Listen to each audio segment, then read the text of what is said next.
Well, at the beginning of tonight's show, we issued a call to our nation's leaders to focus less on GDP and more on fixing our pressing social ills, creating a cohesive society here in America, a place where people don't hate each other but are united in some common sense of citizenship. How can you do that exactly? We want to talk to Dave Isay. He's a radio producer. He's the founder of StoryCorps, which is one of the coolest things in this country, the largest oral history project ever attempted, and a man who might know the answer. He joins us tonight. Dave, thanks a lot for coming on. Tucker, it's good to be here.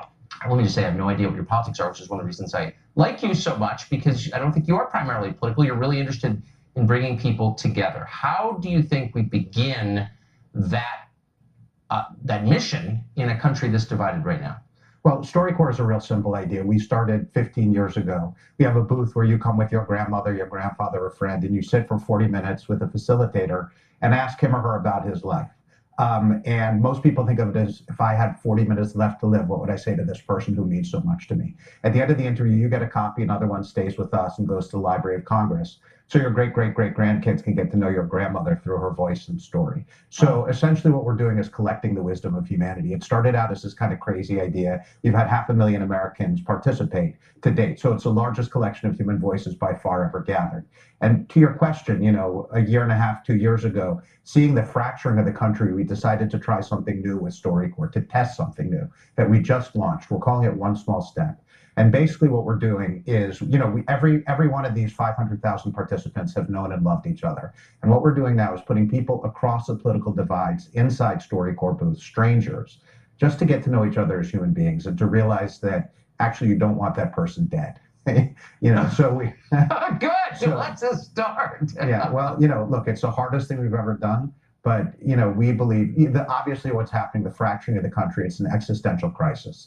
And we have to remember, Mother Teresa used to say, we've forgotten we belong to one another. And we hope to remind the country that indeed we do.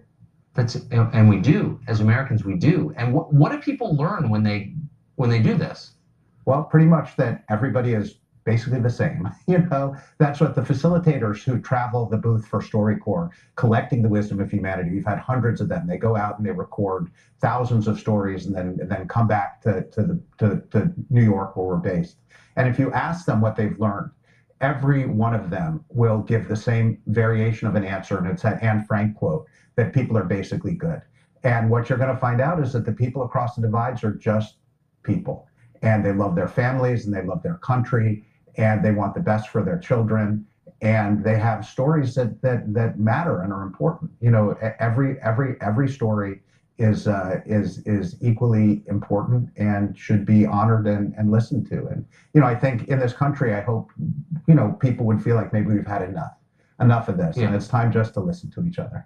So two quick questions. Yeah. One, how do you participate in this? If you're watching at home and you don't know what StoryCorps is, how can you experience it? So we just launched One Small Step, and we're going to be spreading it across the country. But come to our website. It's storycorps.org, STORYCORPS.org/One Small Step, one word, and just sign up, and we'll get in touch with you. We're going to set up video kiosks across the country. This is an audio project, but we're going to connect people remotely, which we've never done before. So a grandmother in Alabama can get to know a grandmother in Minnesota. We'll have booths that travel the country, and we'll just start talking to each other again. You've heard maybe more human stories than anybody I've ever met in my life. Yeah. Has it made you darker or sunnier as a person? Has it given you a rosier or a sadder view of human nature? You know, it's everything that StoryCorps has made me so much more hopeful. You know, and that, you know, when we started StoryCorps, the first couple thousand people, you could say maybe there was a selection bias about the basic goodness of people.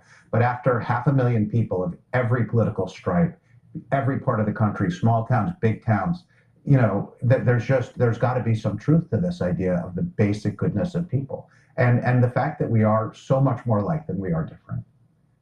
It's just true. How many stories do you think you've heard? Well, I've heard many. I mean, I'm not in the booth, but I've heard I've heard thousands and thousands and thousands. Ah, it's such a cool thing. Dave, I say thank you very much. Thank you for coming on tonight. Appreciate it. Great to see you. Great to see you.